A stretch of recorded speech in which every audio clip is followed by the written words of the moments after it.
Ang laot ng bangka natin. Papa yung gumawa niyan. Tulong kami dalawa. Ayan.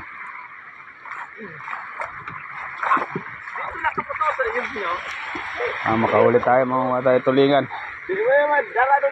Ayan. Orange black. Ayan. Stainless na rin yung kanyang ano. Guys. Kanyang paltik. Salamat sa Panginoon. Di tayo mamaya kung may huli. Maliit pa yung makina nito. Nag-iipon pa tayo ng 9 HP. 7 HP lang tonda. Salamat sa Panginoon. Ang dagat to. Guys, ito yung huli natin sa unang laot kanina ng ating bagong bangka. Yan, tulingan. Salamat sa Panginoon. Dalawa. Yan.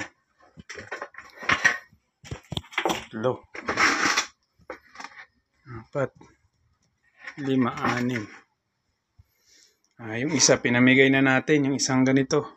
May punta doon kanina. Yan, salamat sa Panginoon. Iulam lang namin lahat to. Yan. Kasi 120 yung kilo. Iulam na lang. Kasi mura pa. Yan, salamat sa Panginoon sa biyaya na binigay niya sa ating ngayong araw. Mainit. Pero sige lang, tiyaga lang. Habang may lutang pa. Salamat sa Panginoon. God bless po.